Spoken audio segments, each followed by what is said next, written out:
بسم الله الرحمن الرحيم أعوذ بالله من الشيطان الرجيم بسم الله الرحمن الرحيم طه ما أنزلنا عليك القرآن لتشقى إلا تذكرة لمن يخشى تنزيلا ممن خلق الأرض والسماوات العلى الرحمن على العرش استوى له ما في السماوات وما في الأرض وما بينهما وما تحت الثرى وإن تجهر بالقول فإنه يعلم السر وأخفى الله لا إله إلا هو له الأسماء الحسنى وهل أتاك حديث موسى إذ رأى نارا فقال لأهلهم كثوا إني آنست نارا لعلي آتيكم منها بخبر أو أجد على النار هدى فلما أتاها نودي يا موسى إني أنا ربك فاخلع نعليك إنك بالوادي المقدس طوى وأنا اخترتك فاستمع لما يوحى إنني أنا الله لا إله إلا أنا فاعبدني وأقم الصلاة لذكري إن الساعة آتية أكاد أخفيها لتجزى كل نفس بما تسعى فلا يصدنك عنها من لا يؤمن بها واتبع هواه فتردى. السلام عليكم ورحمة الله وبركاته. بسم الله الرحمن الرحيم إن الحمد لله نحمده ونستعينه ونستغفره ونعوذ بالله من شرور أنفسنا ومن سيئات أعمالنا من يهده الله فلا مضل له ومن يضلله فلا هادي له وأشهد أن لا إله إلا الله وحده لا شريك له وأشهد أن محمدا عبده ورسوله صلى الله تعالى عليه وعلى آله وصحبه وسلم تسليما كثيرا يا أيها الذين آمنوا اتقوا الله حق تقاته ولا تموتن إلا وأنتم مسلمون يا أيها الناس اتقوا ربكم الذي خلقكم من نفس واحدة وخلق منها زوجها وبث منهما رجالا كثيرا ونساء واتقوا الله الذي تساءلون به والأرحم إن الله كان عليكم رقيبا يا أيها الذين آمنوا اتقوا الله وقولوا قولا سديدا يصلح لكم أعمالكم ويغفر لكم ذنوبكم ومن يطع الله ورسوله فقد فاز فوزا عظيما أما بعد فأعوذ بالله من الشيطان الرجيم بسم الله الرحمن الرحيم طه ما أنزلنا عليك القرآن لتشقى إلا تذكرة لمن يخشى إلا تذكرة لمن يخشى تنزيلا ممن خلق الأرض والسماوات العلى الرحمن على العرش استوى له ما في السماوات وما في الأرض وما بينهما وما تحت الثرى আল্লাহ পাক রব্বুল আলামিনের সমস্ত প্রশংসা যে আল্লাহ পাক কোরআনে কারীম নাযিল করেছেন মুহাম্মদুর রাসূলুল্লাহ সাল্লাল্লাহু আলাইহি সাল্লামের উপর এবং এই কোরআনে কারীম দিয়ে আর এই শেষ রাসূলের রিসালাত দিয়ে অসংখ্য আদম সন্তানকে আল্লাহ পাক হেদায়েত দান করেছেন। বলেন আলহামদুলিল্লাহ যে আল্লাহ পাক আমাদেরকে হেদায়েত দান করেছেন। এই কোরআনে কারীম নবী করিম সাল্লাল্লাহু আলাইহি সাল্লামের জন্য যেমন ছিল কল্যাণ, সৌভাগ্য, তেমন এই কোরআন কারীম প্রত্যেক মানুষের জন্য যদি তা গ্রহণ করে তা হচ্ছে সৌভাগ্যের কারণ। কোরআন কারীম মানুষকে কষ্টে ফেলার জন্য আসেনি। কোরআন কারীম মানুষকে ব্যর্থ পথে নিয়ে যাওয়ার জন্য আসেনি। কোরআন কারীম মানুষকে হতভাগা বানায়নি, ভাগ্যবান বানিয়েছে। আজকে তাফসীর হবে সূরা তাহার। সূরা তাহা ছোট্ট ছোট্ট এতে আয়াত রয়েছে। নবী করিম সাল্লাল্লাহু আলাইহি সাল্লামের মক্কি জীবনের এই সূরা, যা নবী সাল্লাল্লাহু আলাইহি সাল্লামের উপর নাযিল হয়েছে মক্কার জীবনে হিজরতের পূর্বে। এবং এই সূরা সম্পর্কে তাফসীরের বর্ণনায় রয়েছে যে ওমর রাদিয়াল্লাহু তাআলা আনহুর ইসলামের কারণ হয়েছিল এই সূরা। যখন তিনি গিয়ে মারধর করছিলেন কুফরির অবস্থায় তার ভগ্নিপতিকে এবং বোনকে, আর মারতে মারতে তারপরে এক সময় তার সামনে পেশ করা হইল এই সূরা তাহা, যে আমাদেরকে মারছেন, না মেরে আমরা যা শুনেছি, যা বিশ্বাস করেছি, যার প্রতি ঈমান নিয়ে এসেছি, যেই বাণী মুহাম্মদ রাসূলুল্লাহ সাল্লাল্লাহু আলাইহি ওয়াসাল্লাম আমাদেরকে শোনাচ্ছেন, যা আমাদের জীবনকে আলোকিত করেছে, একটু শোনেন। বোন বললেন। সেই সময় ওমর রাদিয়াল্লাহু তাআলা আনহুর মনে আল্লাহ পাক এই কথা দিলেন যে শোনাই যাক, এত মারলাম তারপর এরা ছাড়বে না তাদের এই ধর্ম, একটু শুনি কি বলছে, শুনি। ওই সময় ওমর রাদিয়াল্লাহু তাআলা আনহুকে এই সূরা তাহার প্রথম কয়েকটি আয়াত শোনানো হয়েছিল। তারপরেই তিনি দ্রুত পরিবর্তন হয় আল্লাহ পাকের ইচ্ছায়, বললেন ওয়াইন মুহাম্মদ, মুহাম্মদ কোথায় সাল্লাল্লাহু আলাইহি ওয়াসাল্লাম, আমাকে নিয়ে চলো। সাহাবায়ে কেরামদেরকে ভয় লাগছিল, তার বোনকে, তার ভগ্নিপতিকে ভয় লাগছিল যে অসৎ উদ্দেশ্য তো বলছে না যে মুহাম্মদ সাল্লাল্লাহু আলাইহি ওয়াসাল্লাম কোথায় আছে, খুন করার উদ্দেশ্য তো বলছেন আবার। যাই হোক, তাকে পৌঁছানো হইল। ওমর রাদিয়াল্লাহু তাআলা ইসলাম কবুলের ঘটনা সহিহ হাদিস দ্বারা প্রমাণিত রয়েছে বিস্তারিত, যা এখানে বলার সময় নেই, কারণ আমাদেরকে একটু তাফসীর টানতে হবে। তো আপনারা ওটা জানেন এবং সিরাতের কিতাবাদিতে পড়ে নিতে পারবেন।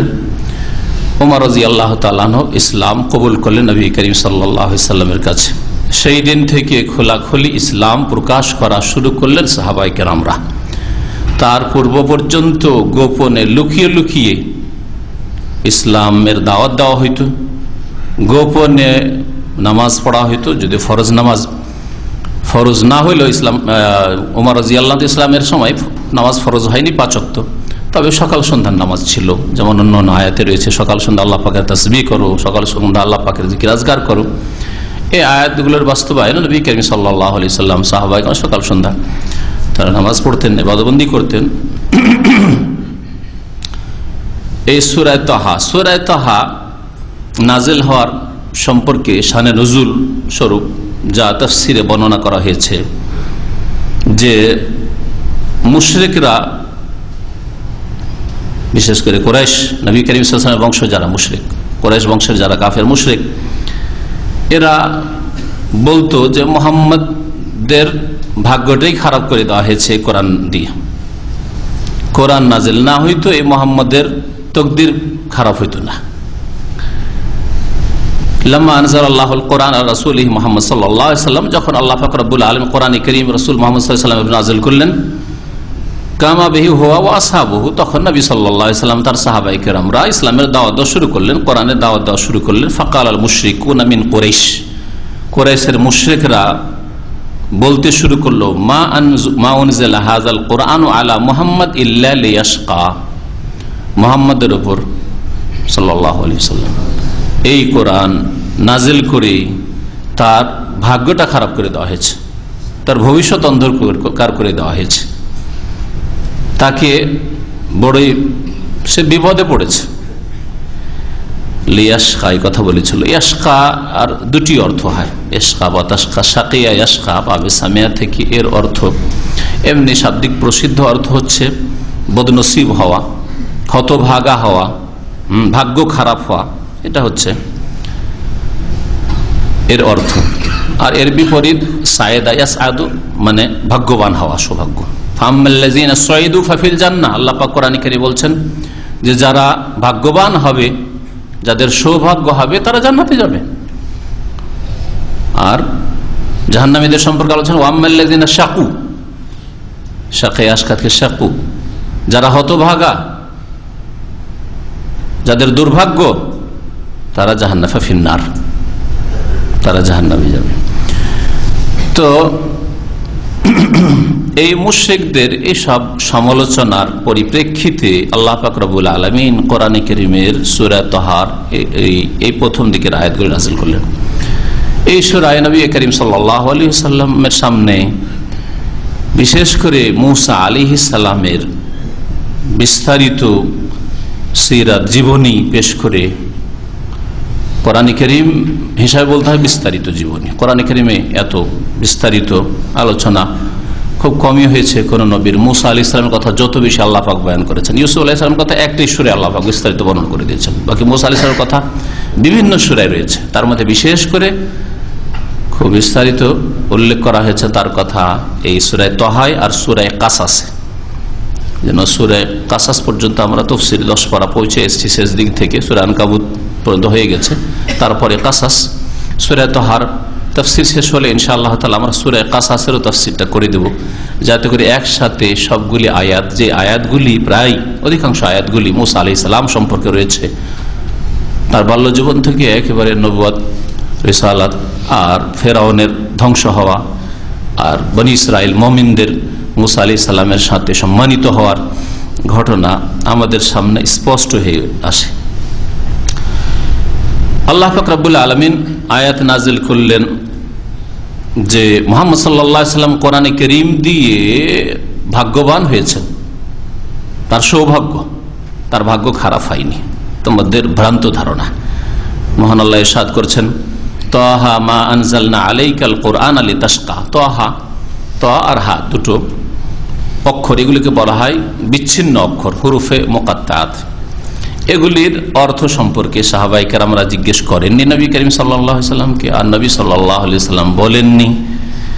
এগুলি নাজিল করার বিশেষ উদ্দেশ্য রয়েছে, এই সম্পর্কে অনেকবারই আমাদের আলোচনা করা হয়েছে ওই সব সূরাগুলির শুরুতে, যেগুলিতে আলিফ লাম মিম এসছে, আলিফ লাম রা এসছে, অথবা এইরকম হামিম এসছে, অনেকবারই আলোচনা করা হয়েছে। সুতরাং সে সম্পর্কে আর কিছু বলছি না। তাফসীর কারগণ খুব সংক্ষেপে বলেন, আল্লাহু আ'লামু বিমুরাদিহি, আল্লাহ পাক রব্বুল আলামিন তার উদ্দেশ্য ভালো জানেন, কি উদ্দেশ্যে নাজিল করেছেন। তবে কাফের মুশরিকদেরকে এতে চ্যালেঞ্জ অবশ্যই করা হয়েছে, এটা সবচেয়ে বলিষ্ঠ কথা। এই মর্মে যতগুলি কথা বলা হয়েছে, অনেকগুলি বিদাতি কথা বলা হয়েছে। যেমন তাহা নবীর নাম, শুনেছেন না দেশি কথা? এটা নবীর একটা নাম হচ্ছে, আমাদের সে বিদাতি ওজিফার কিতাবগুলিতে আল্লাহ 99টা নামের সাথে নবীর 99টা নাম উল্লেখ আছে, দেখেছেন কেউ? সব ভুল, ভ্রান্ত। হয়তো কিছু নাম প্রমাণিত রয়েছে নবী করিম সাল্লাল্লাহু আলাইহি সাল্লামের, আর বাকিগুলি সব বানানো, বানাওয়াট সব। তার মধ্যে তাহা, ইয়াসিন এগুলো নবীর নাম, একেবারে মিথ্যা কথা আর ভুল কথা।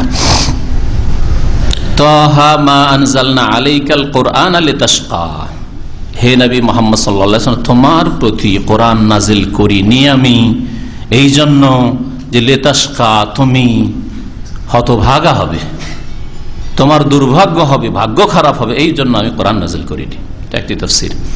আর শাকে আশকার দ্বিতীয় অর্থ তাফসীর কারগণ বলেছেন, এখানে বিশেষ করে কোন কোন তাফসীর কারগণ আর সে অর্থ বহন করে এই শব্দটি, সেটা হচ্ছে কষ্টে পড়া।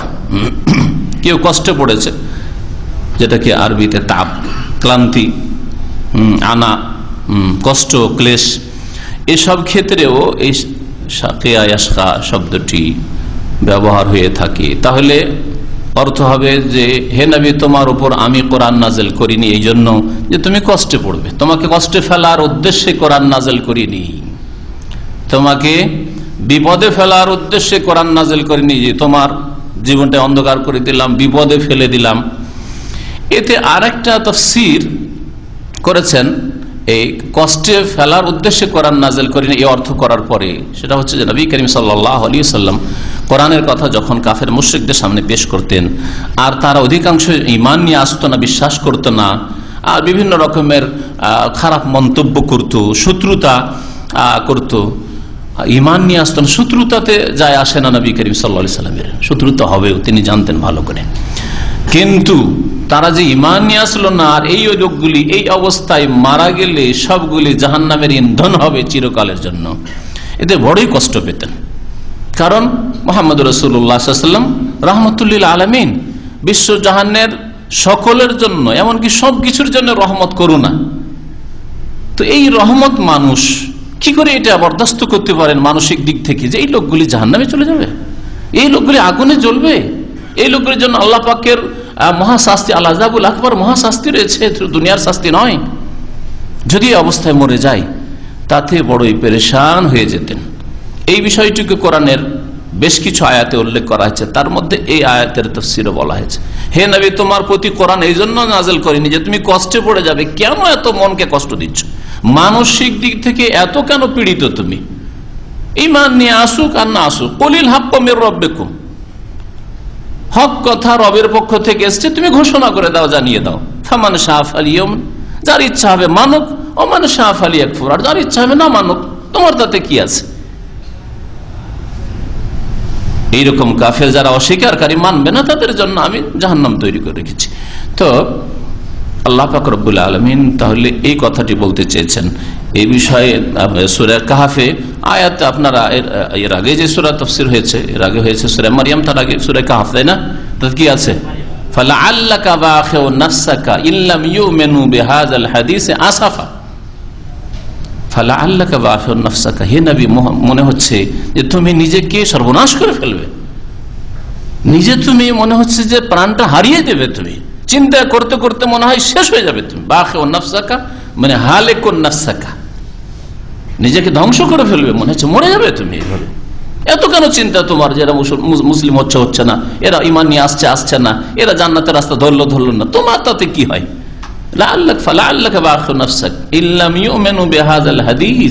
যদি এই বাণীর প্রতি, এই হাদিসের প্রতি, এই আল্লাহর কালামের প্রতি ঈমান না নিয়ে আসে, তাহলে তাতে তুমি নিজেকে ধ্বংস করে ফেলবে।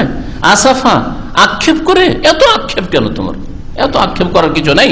আল্লাহ পাক সান্ত্বনা দিচ্ছেন। তাহলে ওই আয়াত আর এই আয়াতের তাফসীর একই।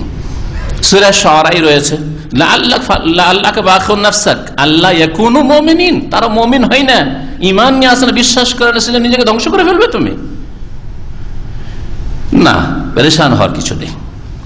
আল্লাহ পাক রব্বুল আলামিনের ইচ্ছা যে আল্লাহ পাক তৌফিক দেবেন কাকে? যার অন্তরে সততা আছে, যার জানে প্রাণে চেষ্টা আছে, অন্তরে সততা লাগবে যে আমি সৎ পথ চাই, আমি তৌহিদের পথ চাই, আমি নবীর পথ চাই, আমি আল্লাহ পর্যন্ত পৌঁছিতে চাই, আমি দুনিয়া আখিরাতের সুখ চাই।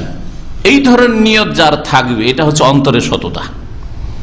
আর তারপরে এর জন্য সচেষ্ট হওয়া, যার মেহনত প্রয়াস থাকবে, তাকে আল্লাহ পাক রব্বুল আলামিন তৌফিক দেবেন, সেই পথে চালাবেন। এই জন্য যারা শিরক বিদআত করে ইসলামের নামে, মুসলিম বিভিন্ন দল উপদলের, তাদের কিছু গোঁড়ারা রয়েছে, আল্লাহ কখনো হেদায়েত করবেন না।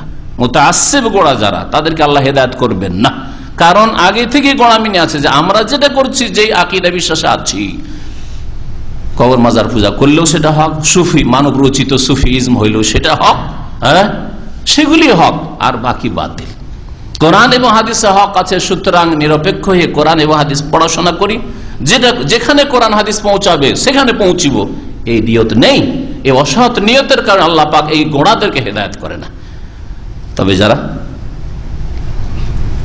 অন্তর খুলে আল্লাহর বাণী কোরআন কারীম পড়বো, তার অর্থ বুঝবো, রাসূলের সহিহ হাদিস পড়বো, বুখারী থেকে শুরু করবো, বুখারী মুসলিম এই হাদিসগুলি সব সহিহ, সুতরাং এগুলি দেখবো, আর ওইভাবে আমি আমার নিজের জীবন গড়বো, ওইভাবে নামাজ পড়বো, ওইভাবে আল্লাহ পাকের ইবাদত বন্দেগী করবো। কোরআনে কারীমে আল্লাহ বলছেন আসমানে জমিনে কেউ গায়েব জানে না, আর ওলিয়া উলিয়া সব গায়েব জানে। এটা কি ইসলাম? কোরআনে কারীমে আল্লাহ পাক ঘোষণা করছেন যে হে নবী, তুমি বলে দাও যে আমি আল্লাহর খাজানা, আল্লাহর ভান্ডারের মালিক নাই, আর ওলিয়া উলিয়া সব দিতে পারে, কাউকে ছেলে মেয়ে দিতে পারে, কারো রোগ ভালো করতে পারে, আর চাদর চড়িয়ে দিলে একবারে সব উন্নতি হয়ে যায়। এসব কোথায় পেলে? আস্তানা মাজারে পাওয়া যায়। কোথাকার ইসলাম? তাহলে বোঝা গেল এইভাবে আমি এক একটি করে রোগের যে মুসলিম সমাজে শিরক, বিদআত আর কুসংস্কার রয়েছে, ইসলামের নামে যেগুলি হচ্ছে সেগুলি সম্পর্কে বিশেষ করে ওই রকমের যারা ইসলামের ফরজ ওয়াজিব আদায় করায় ঘাটতির, নামাজে আধা নামাজি, ফরজ আদায় করে না, হারাম কাবিরা গুনাহ করে, অন্তরে যদি সততা থাকে আর গুনাহ থেকে বাঁচবার চেষ্টা থাকে, তার আল্লাহ তৌফিক দেবেন। একজন হারাম রিজিক ছাড়তেই চায় না, কি করে আল্লাহকে তৌফিক দেবেন? আর একজন বাধ্য হয়ে গেছে, এসছে আর ওই কাজে লাগিয়ে দেওয়া, কিন্তু চেষ্টা আছে যে আমি হারাম কাজ করবো না, ছেড়ে দেবো, আল্লাহ অবশ্যই তৌফিক দেবেন। অন্তরে সততা আল্লাহ পাক দেখেন এবং মানুষের কর্ম আল্লাহ পাক দেখেন। কোরআনে কারীম আল্লাহ পাক নাজিল করেছেন ভাগ্যবান করার জন্য নবী করিম সাল্লাল্লাহু আলাইহি সাল্লামকে এবং তার উম্মতকে, মানুষ তার যারা অনুসরণ করে তাদেরকে। ওয়ালা ইয়াজিদুল জালিমিন ইল্লা খাসারা, আর জালেম যারা অবিশ্বাসী, মানবে না যারা আল্লাহ পাকের কিতাবের দিক নির্দেশনা থেকে দূরে থাকবে, তারা ক্ষতিগ্রস্তই হবে, তাদের ক্ষতি আরো বৃদ্ধি পাবে। ইল্লা তাযকিরাতাল লিমান ইয়াখশা, তবে এই কোরআনে কারীমে উপদেশ রয়েছে ওই সব ব্যক্তির জন্য যারা ভয় করে।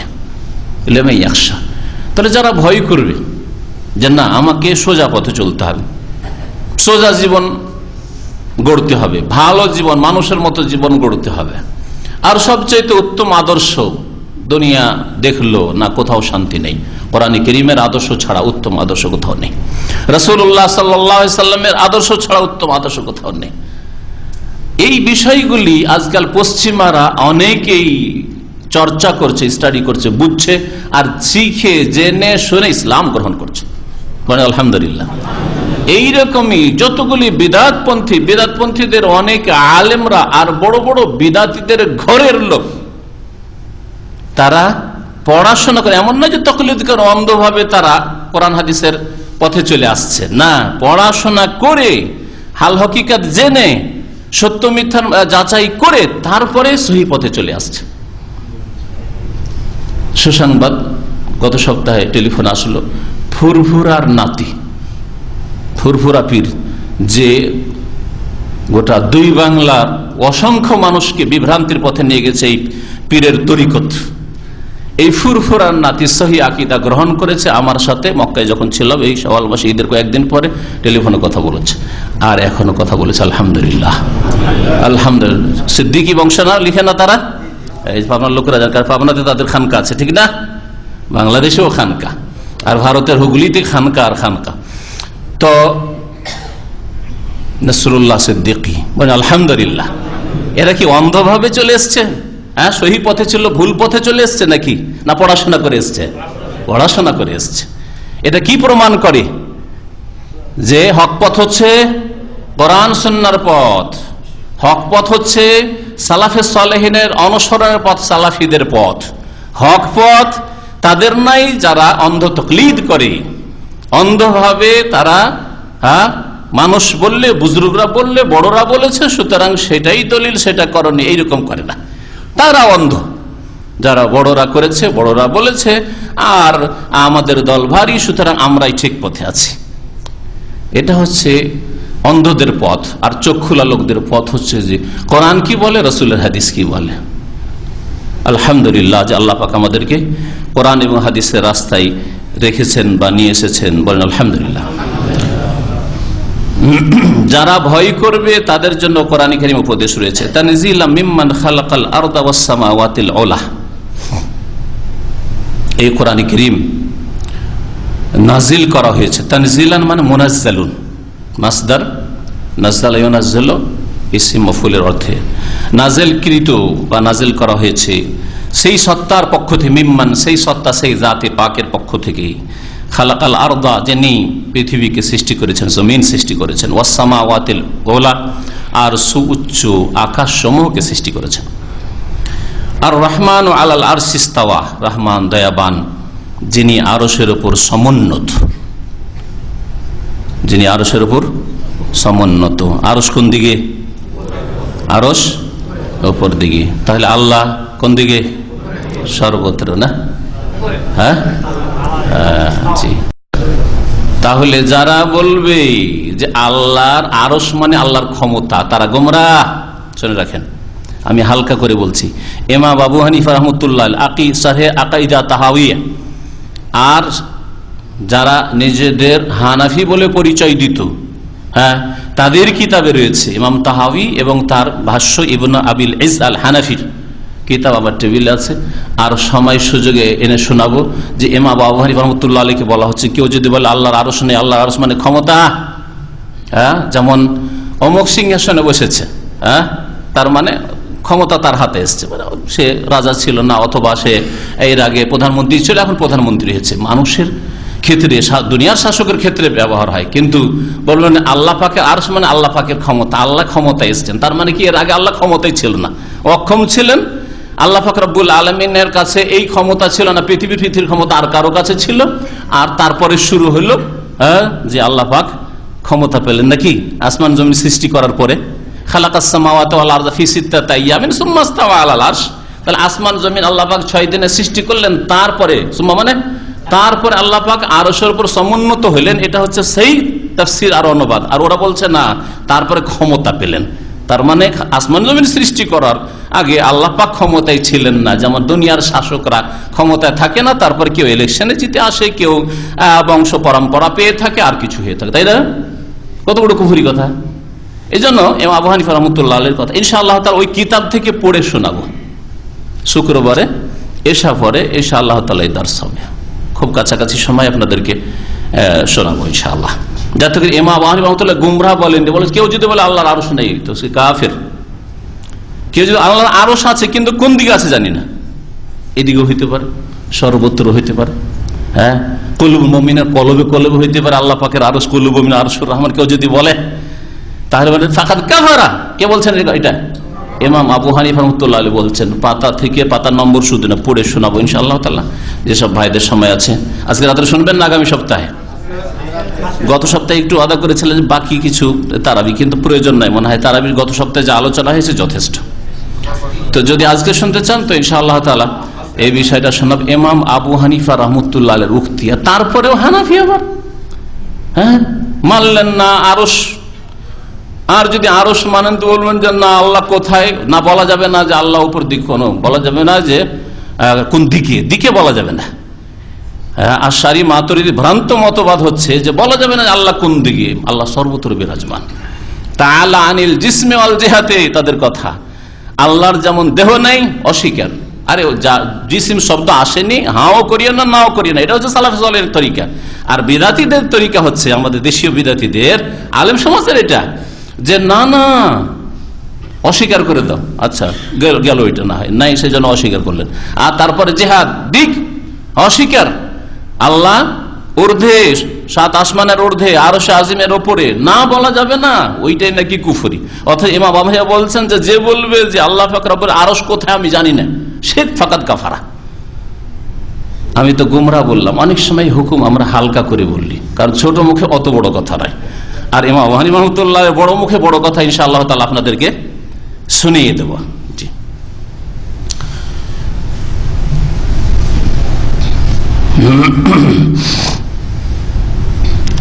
তাহলে আল্লাহ পাক রব্বুল আলামিন কোথায়, এ প্রশ্ন করা যাবে না? যাবে না, বিদাতীদের কাছে করা যাবে না, বিদাতীদের কাছে করা যাবে না। আর নবী করিম সাল্লাল্লাহু আলাইহি সাল্লাম স্বয়ং প্রশ্ন করছেন, সহিহ বুখারী হাদিস, আইন আল্লাহ, হ্যাঁ, একটি মেয়েকে স্বাধীন করবে ওর মালিক, হ্যাঁ, কিন্তু দাসী, তো আইন আল্লাহ, আল্লাহ কোথায়? নবী জিজ্ঞেস করছেন। আর এই গুমরাহরা বলছে যে না, এটা জিজ্ঞাসা কর কি করলে তুমি, কুফরি কথা। আচ্ছা, জবাব যদি এদের মতো জবাব আসতো, ফিকুল্লে মাকান, সর্বত্র বিরাজমান, তাহলে নবী বলতে যে মুসলমান হয়নি, যা মুসলমান হয়নি, মুসলিম হয়নি, মুমিন হয়নি। নবী কি বলছেন? নবীর জবাবে কি বলছে মেয়েটি? বলছে কালাত, বলছে ফিস সামায়ে, আকাশে, আকাশের ওপরে। ফি আলার অর্থ হয় আলাল আরশ, আরশের ওপর। তাহলে আরশ কোথায়? জি, আর বলেছেন না সেটা জানি না। যদি বলে জানি না যে আরশ কোথায়, জানি না বললেও ইমাম আবু হানিফা বলছেন যে কুফরি করলো। লাহু মা ফিস সামাওয়াতি ওয়া মা ফিল আরদ, আসমান সমূহে আর জমিনে যা কিছু রয়েছে সবকিছুই তার। লাহু, তার, কার? আল্লাহ, সবকিছুর মালিক আল্লাহ। ওমা বাইনাহুমা, আর যা কিছু এই দুইয়ের মাঝে রয়েছে, ওমা তাহতা সারা, আর যা ভূগর্ভে রয়েছে। সারা মানে মাটি, কাদা, সারা মানে মাটি, সারা মাটি পৃথিবী, আর সুরাইয়া ধ্রুব তারা, আরবি একটু সারা থেকে সুরাইয়া। হ্যাঁ, তো সারা আল্লাহ পাক এখানে বলেছেন ওয়াইন তাজহার বিল কওল, হে মানুষ তুমি যদি কোনো কথা প্রকাশ করো, প্রকাশ্যে বলা, কোনো কথা আপনি উচ্চারণ করে বলেন, প্রকাশ্যে বলেন, সেটা তো আল্লাহ জানেন। ফাইন্নাহু, আরো শুনে রাখো, ফাইন্নাহু ইয়ালামুস সিররা ওয়া আখফা, সে আল্লাহ পাক গোপন কথাও জানেন, ওয়া আখফা, আর গোপন থেকে গোপনতর কথাও জানেন। সির মানে গোপন, আর ওয়া আখফা ওর চাইতে গোপন, গোপন থেকে গোপনতর কোনো কথা, কোনো কাজ, এটা হলো গোপনে হইলো। আর একটা খুব গোপনে হইলো, হ্যাঁ, মাটির তলায়, একেবারে আন্ডারগ্রাউন্ডে, জমিনেই নয়, কোনো বাড়িতেই নাই, মরুভূমিতে কেউ কোথাও দেখতে পায় না, মাটির তলায়। ওয়াকফা, কোন কাজ হোক আর কথাই হোক, ওয়াকফা আওয়াজের ক্ষেত্রেও প্রকাশ্য হইলেও, আর আস্তে একটু একটু হয়তো স্বর আসছে কিন্তু বোঝা যাচ্ছে না, সির ওয়াকফা, ওর চাইতে কোনো গোপন, যে কোনো গোপন হয়ে যাক না কেন বিষয় অথবা কথা, আল্লাহ পাক রব্বুল আলামিন তা জানেন। এটা একটা তাফসীর। তো সির মানে গোপন, আর ওয়াকফা মানে গোপন থেকে গোপনতর, ওর চাইতে বেশি গোপন যেটি, ইসিম তাফজিল। আর কেউ কেউ বলছেন না, ফাইন্নাহু ইয়ালামুস সির মানে মানুষের মধ্যে, মানুষ যেসব গোপন রাখে সেটা আল্লাহ পাক জানেন, ও আখফা, আর আল্লাহ পাক মানুষ থেকে যা গোপন রেখেছেন সেটাও আল্লাহ পাক জানেন, মানুষ জানে না। তার মানে আখফার তাফসীর তাহলে লুকায়িত তাকদীর, ভাগ্য, ভাগ্যের বক্স আছে, আল্লাহ পাকের কাছে বাক্স আছে, তাই না? আপনার বক্স আছে, আমার বক্স আছে, ওই বক্সে আয়ু লিখা আছে, রিজিক লিখা আছে, মত কোন জায়গায় হবে, কোন অবস্থায় হবে, হ্যাঁ, কতদিন খাবে, কি পড়বে, হ্যাঁ, কোন ছেলে মেয়ে হবে, ছেলে মেয়ে হবে তো বাঁচবে না, ইত্যাদি ইত্যাদি। এইসব বলতে গিয়ে আর সময় পার করে যাক, কথা বুঝতে সবকিছু লেখা আছে, সবকিছু লেখা আছে। কেউ জানেন কালকে কি হবে জানেন? আর 2 মিনিট পরে কি হবে, হ্যাঁ, 10 সেকেন্ড পরে কি হবে, কেউ জানেন না। সুবহানাল্লাহ, এগুলো হল আখফা। আখফা, আল্লাহ পাক যা গোপন রেখেছেন তাও তিনি জানেন। আর তোমরা যে গোপন রাখো, হ্যাঁ, যে আল্লাহকে জানতে দেব না, অথবা জানছো যে আল্লাহ জানবে, তারপরও পাপ করে যাচ্ছ, অন্যায় করে যাচ্ছ, সবকিছুই আল্লাহ পাক জানেন। তাহলে এখানে আখফা বলে তাকদীরকে বোঝানো হয়েছে যে আল্লাহ গোপনে রেখেছেন। আল্লাহু লা ইলাহা ইল্লাহু, আল্লাহ তো সেই সত্তা যিনি ছাড়া কেউ সত্য মাবুদ নেই। এটাই হচ্ছে বান্দার ওপর প্রথম ফরজ, সেটা হচ্ছে লা ইলাহা ইল্লাল্লাহ। শুধু শব্দ ফরজ না, তার অর্থের বাস্তবায়ন ফরজ, মন্ত্র ফরজ নাই। এক শ্রেণীর লোকেরা যারা মুসলিমও আবার শিরক বিদআত করে, মুসলিমও আল্লাহ পাকের বিধান মেনে চলে না, আল্লাহ ছাড়া অন্যের সামনে সেজদা করে, কবর মাজারে সেজদা করে, পীরকে সেজদা করে, জীবিত মৃত, হ্যাঁ, মনে করে যে তাদের কাছ থেকে কিছু পাওয়া যায়, ওলি আউলিয়ারা দিতে পারে। তারা মন্ত্র তো পড়ে লা ইলাহা ইল্লাল্লাহ, কিন্তু তার বাস্তবায়ন করে না। আর লা ইলাহা ইল্লাল্লাহ নাযিল হয়েছে তার বাস্তবায়নের জন্য, জীবনের সার্বিক ক্ষেত্রে। আল্লাহ সেই সত্তা, লা ইলাহা ইল্লাহু, তিনি ছাড়া কেউ আর সত্য মাবুদ নেই। ইলাহ মাবুদ, আর মাবুদ যেহেতু বাতিল মাবুদ অনেক রয়েছে, হক মাবুদ একমাত্র একক আল্লাহ, সেই জন্য লা নাফি জিন্স, আর ইলাহ ওর ইসিম, আর হাক্কুন বা বিহাক্কিন এটা হচ্ছে খবর। জাহেল মূর্খ বিদ্যার্থীরা বলে, আরে হক কোথা থেকে বলে, এটা কোন আয়াতে আছে? আরে জাহেল লা নাফি জিন্সের ইসিম লাগে আর খবর লাগে, যেমন ইন্নার ইসিম লাগে খবর লাগে, জানা আছে। হ্যাঁ, কান আল্লাহ গফুরান রাহিমা, কান আল্লাহ, আল্লাহ ছিলেন, কি ছিলেন, অসম্পূর্ণ হয়ে আছে, গফুরান খবর। ইন্নাল্লাহ আলিমুন, ইন্নাল্লাহ আল্লাহ ইসিম, আর আলিমুন আল্লাহ সর্বজ্ঞ, সবকিছুই জানেন, এটা হয়তো খবর, তাহলে বাক্য পূর্ণ হইল। হ্যাঁ, তো লা ইলাহা বিহাক্কিন বা লা ইলাহা হাক্কুন, কোন হক সত্য মাবুদ নেই। যদি বল লা ইলাহা মওজুদুন, ওরা বলবেন মওজুদুন, আল্লাহ ছাড়া কেউ নেই। তা আল্লাহ ছাড়া কেউ মাবুদ নেই, তো আল্লাহ ছাড়া মাবুদ তো আছে। কবর পূজার কবর পূজা করছে, মূর্তি পূজা করছে, গাছ পুজো করে গাছ পূজা করছে, গণি পূজা করছে, শুলির পূজারীরা শুলির পূজা করছে, তো আছে তো, কিন্তু বাতিল এগুলি। তো এই জন্য লাই নাফি জিন্সের খবর হচ্ছে এখানে বেহাক্কিন বা হারফেজার হাক মজরুর অথবা হাক্কুন বলেন। ইল্লাহু তিনি ছাড়া আর কেউ সত্য মাবুদ নেই। লাহুল আসমাউল হুসনা তার বড়ই সুন্দর সুন্দর নাম রয়েছে। লাহুল আসমা ইসমের বহুবচন আল হুসনা, সুন্দর সুন্দর নাম রয়েছে। আল্লাহর নাম সবগুলি সুন্দর। আল্লাহর নাম সুন্দর, তা আল্লাহর নাম কে বাছাই করেছেন? আল্লাহ বাছাই করেছেন, তাই না? সুন্দর নাম আমরা কি করে বাছাই করব যে আল্লাহর এই নামটা সুন্দর? এখন আমার নাম, আপনার নাম, প্রত্যেকের নাম কে বাছাই করে? নিজেই না? মানুষের নাম কে বাছাই করে? এমন কেউ আছে যে বলবে যে আমার নামটা আমি বাছাই করেছি, যখন 7 দিনের ছিলাম আকিকা হইলো আমি আমার নাম বাছাই করেছি? আছে কেউ? না, কেউ নেই। তো মানুষের নাম বাপ মা বাছাই করে, অথবা দাদা দাদি নানা নানি যারা আছে আশেপাশে তারাই বাছাই করে। এখন একজন আলেম আছে, তার কাছ থেকে নিল, জিজ্ঞেস করলো, মানুষ বাছাই করে। রব্বুল আলমের নাম কে বাছাই করেছে? তাহলে সুন্দর হবে। হ্যাঁ, আল্লাহ স্বয়ং নিজে। তো আল্লাহ পাক রব্বুল আলমের নাম যদি আল্লাহ বাছাই করে থাকেন, তো আল্লাহ সেই সব নামগুলি কোরআনে কারিমে হবে, আর না হয় রাসূলুল্লাহ সাল্লাল্লাহু আলাইহি ওয়াসাল্লামের হাদিসে হবে। আর আপনি বলবেন খোদায়ে তাআলা, খোদা কোন কিতাবের আয়াতে কোরআনে কারিম আর হাদিসে খোদা আছে? খোদা ছাড়া আল্লাহ জানে। খোদা হাফেজ কোথায় বলেন? খোদা হাফেজ। হ্যাঁ, ঈশ্বর কোথায় বলেন আপনি? গড কোথায় বলেন আপনি? হ্যাঁ, ভগবান কোথায় বলেন আপনি? আল্লাহ, রহমান, রহিম, হ্যাঁ, ইত্যাদি যেসব নাম রয়েছে কোরআন এবং হাদিস দ্বারা প্রমাণিত, সেগুলি হচ্ছে আল্লাহ পাক রব্বুল আলামিনের নাম। আর এছাড়া বহু নাম হয়তো আছে, কিন্তু জানানো হয়নি। আল্লাহ যেই নামগুলি তুমি ইলমে গায়বে অদৃশ্যে রেখে দিয়েছো, জানাওনি, তাহলে আল্লাহ জানালেন না, আর কি করে জানলেন আপনি? কোন বান্দাকে আল্লাহ জানিয়েছেন যে খোদা নাম আর অমুক নাম তমুক নাম? সুতরাং এগুলি থেকে বাঁচবেন, এই মানুষের তৈরি করার নামগুলি বলবেন না। এক শ্রেণীর লোকেরা খুব টানা, বিশেষ করে উর্দু ভাষী এক শ্রেণীর লোকেরা রয়েছে, বাঙালি যারা বিদ্যার্থী, টানা হেঁচড়া করে বলছে এই খোদাটা আল্লাহ 99 নাম কোন একটার অর্থ হবে। বলেন কোনটার অর্থ খোদা? খোদা মানে যে খুদ আগিয়া, মানে নিজেই চলে এসছেন, স্বয়ং নিজেই চলে এসছেন। তো আল্লাহ 99 কোনটার তর্জমা? এটা জাব্বারের তর্জমা, না মুতাকাব্বিরের তর্জমা, না জুল জালালের তর্জমা, না কিসের তর্জমা? এটা বলেন দেখি। কি বলবেন? আল্লাহ হাফেজ। আল্লাহ কোরআনে কারিমে বলছেন ফাল্লাহু খায়রুন হাফেজান ওয়া হুয়া আরহামুর রাহিমিন।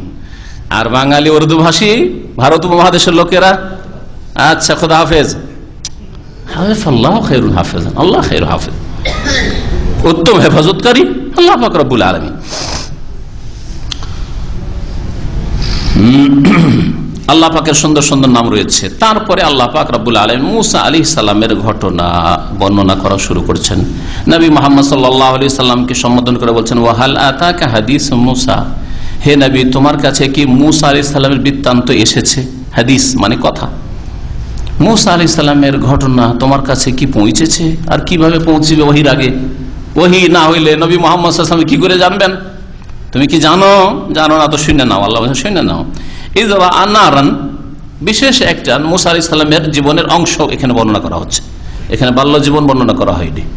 বড় হইলেন, বড় হওয়ার পরে মিশর থেকে ভুল করে একটা ঘুষি দিতে যখন একটা লোক মরে গেল ফেরাউনের বংশের, তখন সেখান থেকে পলায়ন করলেন, চলে গেলেন দীর্ঘ 7 দিন, যেমন তাফসীরকাররা বলছেন হেঁটে মাদিয়ান পৌঁছছিলেন।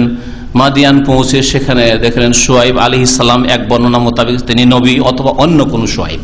আর একটি বক্তব্য যেটা আমাদের দেশের অনেকেই জানে না, কিন্তু শুআইব আলাইহিস সালাম কিনা এটা সন্দেহ রয়েছে, তিনি হইতে পারে যে অন্য কোনো শুআইবের কাছে পৌঁছেছিলেন। তার মেয়েরা, যে ঘটনা সূরা কাসাসে আসবে, ঘটনা বলবো না সেজন্য। তারপরে ওই দুই মেয়ের এক মেয়ের সাথে বিবাহ হইল। মোহরানা স্বরূপ কি করলেন? 8 অথবা 10 পেশ করো। মেয়ের বাবা বললেন, তিনি বলেছিল যেটা উত্তম সেটাই করবো, 10ই। আর মুসা আলাইহিস সালাম 10 পুরা করলেন। 10 বছর একটা বিবি হাসিল করার জন্য 10 বছর। লেবার, বাড়ির চাকর, চাকরি করে, মানে বাড়ির যে চাকর হয় এমনি একবারে অফিসিয়াল চাকরি নয়, বাড়ির চাকর, বকরি চড়া, ছাগল চড়িয়ে তারপরে বিবির সাথে নিয়ে সফর শুরু করছেন। মায়ের কাছে ফিরে যায় মায়ের কাছে। মাতৃভূমিতে ফিরে যায়, মায়ের কাছে স্ত্রীকে নিয়ে যাচ্ছে। ওইখান থেকে আল্লাহ পাক এখানে বর্ণনা শুরু করেছেন। এর দ্বারা বোঝা গেল যে কোন মানুষ বিবাহ করার পরে তার অধিকার রয়েছে, যখন বিবাহ করে নেবে স্ত্রীকে যে কোনো জায়গায় নিয়ে যেতে পারে। মেয়ের বাবা যদি বলে না আমি তো বিদেশে পাঠাবার জন্য বিয়ে দিইনি, এখানে রাখতে হবে, আমার একটা মেয়ে আমি ঘরেই রাখবো, কাছে গ্রামে রাখবো, গ্রামে বিয়ে দিলাম তোমাকে সৌদি আরব নিয়ে যাওয়ার জন্য, যদি বলে কি করবেন? আচ্ছা এই আয়াত দেখো মুসা আলাইহিস সালাম নিয়ে গেলেন, ভাই আমিও নিয়ে যাব। হ্যাঁ, তবে আগে যদি শর্ত করে নেয় আল মুসলিমুন আলা শুরুতিহিম, সেই বুখারীতে হাদিস রয়েছে, মুসলিম যে কন্ডিশন করবে শর্ত পুরা করতে হবে। আগে বিবাহ বন্ধন যখন হচ্ছে তখন শর্ত করে দেখো আমার একটা মেয়ে অথবা আমার দুইটা তিনটে চারটেও, কিন্তু আমি দূরে পড়াবো না, সুতরাং বিদেশে তুমি তো ইউরোপে চাকরি করো, ইউরোপে যাবে যখন, আমার মেয়ে পড়াবো না ইউরোপে, আমার মেয়েকে আমার এই গ্রামে থাকবে অথবা আমার বাড়িতে থাকবে, ঘর জামাই হয়ে থাকতে শর্ত করে বিয়ে করেছেন। হ্যাঁ মেয়েটা বেশ সুন্দরী আছে, বেশ পড়াশোনা, বিয়েটা করিনি তারপর টান দেবো পরে আর কি করবে আবার, হ্যাঁ না এটা চলবে না। শর্ত করেছেন যে ঘর জামাই হয়ে থাকবো না, ওখানেই থাকবে। যেমন শর্ত করেছেন যে হ্যাঁ আমি এরপরে আর বিবাহ করব না। এই সৌদি আরবে যে বিবাহের সাথে অনেকগুলি বিবাহতে মেয়েরা বা মেয়ের বাবা শর্ত করে নেয় যে যেহেতু এখানে অনেক বিবাহ বেশি আছে, একাধিক বিবাহ করা অহরহ, তো অনেক সময় হয়তো অনেকে হক নষ্ট করে, আল্লাহ পরকাল ভয় করে না, হ্যাঁ শর্ত করে নেয় যদি যে না আমার মেয়ের পরে আর কোনো বিবাহ করতে পারবে না যতদিন আমার মেয়ে বেঁচে আছে, তো জায়েজ আছে এটা। যদি শর্ত করে না, শর্ত পুরা করতে হবে। আর শর্ত যদি না করে থাকে, পরবর্তীকালে বিবাহ করতে চাইছে, যে কোনো কারণে হোক না কেন, কারণ দর্শানোর জন্য বিয়ে করা তার অধিকার আছে, না না না বিয়ে করতে দেবো না, তাহলে আমার মেয়েকে ছাড়িয়ে নাও। আরো কি বুঝলেন? এটাই শুধু শিখলেন, আর কি শিখলেন? হ্যাঁ, মোহরানা আদায় করে বিয়ে করতে হবে, যৌতুক আদায় করে নয়। হারাম, এই হারামখোর কাপুরুষেরা হারাম খায় যারা যৌতুক নেই। কাপুরুষ নিজের ক্ষমতা হয় না, সেই জন্য ওর মেয়েকে নিয়ে আসবো, কি খাওয়াবো বা নিজে কি খাবো, সুতরাং ওর কাছ থেকে টাকা পয়সাও নিয়ে আসি, দ্বন্দ্বলতে নিয়ে আসি, বসে বসে খাবো। কাপুরুষ একবারে হারাম। এই যৌতুক পণ দিয়ে আসতে হবে। তারপরে বাকি ফাঁকিবাজি চলবে না, বাকির যেটা দেশে বহুল প্রচলিত। কোন মোহর হয়? হ্যাঁ, আমরা ছোটকালে যাতে 1 টাকার নগদ, বাকিটা বাকি। তারপরে শুরু হইলো 51 টাকা, 50 করবেন আবার, 51 টাকা নগদ, বাকিটা বাকি। তারপরে শুরু হলো 101 টাকা নগদ, বাকিটা বাকি। এসব চলে না দেশে? এত 1 টাকা শেষখানে 1 টাকা, এটা হলো নগদ আর বাকিটা বাকি। ধোকাবাজি, এরা প্রতারক, ধোকাবাজ। মুসা আলাইহিস সালামের আদর্শ, মুহাম্মদুর রাসূলুল্লাহ সাল্লাল্লাহু আলাইহি ওয়াসাল্লামের আদর্শ। বলেন মুহাম্মদুর রাসূলুল্লাহ সাল্লাল্লাহু আলাইহি ওয়াসাল্লাম তার সাহাবায়ে কেউ বাকি দিয়ে বিয়ে করেছেন? আরে ফিকর কিতাবের জায়েজ করার কথা আলাদা ছাড়েন, কিন্তু নবী সাল্লাল্লাহু আলাইহি ওয়াসাল্লাম একটা বিবাহ দিয়েছেন বাকিতে, যে ঠিক আছে 1 লাখ টাকা 1 লাখ দিরহাম মোহর হলো, 50,000 আদায় করে দাও, 50,000 টাকা বাকি। এরকম একটা দেখান দেখি হাদিস, কোথাও নাই। যাই হোক, সুতরাং সুন্নতের দিকে ফিরে আসবেন। বিবাহের সুন্নত বিদাত অনেক পুরাতন আমার আলোচনা আছে। আর বিবাহ নবীগণের সুন্নত, কোরআন এবং হাদিস মোতাবেক বিবাহ করবেন। যেমন নামাজ কোরআন হাদিস মোতাবেক পড়বেন, তার বিবাহটাও কোরআন হাদিস মোতাবেক করবেন, তাহলে সত্যিকার অর্থ মুসলিম হইতে পারবেন। আল্লাহ পাক ইরশাদ করেছেন, ইজরা আন-নারান, যখন রাস্তায় যখন ফিরে আসছেন শ্বশুর বাড়ি থেকে, এখন মায়ের বাড়ি যাচ্ছেন, স্ত্রীকে সাথে নিয়ে, হয়তো বাচ্চা হয়ে গেছে অথবা সেই সময় হচ্ছে। ইজরা আন-নারান, হঠাৎ করে আগুন দেখতে পেলেন। ফাকাল লি আহলিহি, তখন নিজ পরিবারকে, স্ত্রীকে বললেন, উমকুসু, হতে পারে খাদেমও ছিল সাথে, হতে পারে মানুষের একটা পরিবার মানে স্বামী স্ত্রী ছেলে মেয়ে, আর বাড়িতে যদি একটু খাদেমা থাকে, কাজের মেয়ে কাজের ছেলে থাকে, তো সেটাও পরিবারের অন্তর্ভুক্ত বলা যায়। ফাকাল লি আহলিহি, নিজ পরিবারকে বললেন, উমকুসু, তোমরা থামো, এখানে অবস্থান করো। ইন্নী আনাস্তু নারান, আমি আগুন দেখতে পেয়েছি। লাআল্লি আতিকুম মিনহা বিকাবাসিন, হতে পারে সেখান থেকে তোমাদের জন্য আমি একটা আগুনের আঙ্গার নিয়ে আসবো। কাবাস মানে আগুনের আঙ্গার, আগুনের আঙ্গার নিয়ে আসবো। আও আজিদু আলান নারে হুদা, অথবা আমি আগুনের কাছে গিয়ে দিক নির্দেশনা পাবো, রাস্তা পাবো।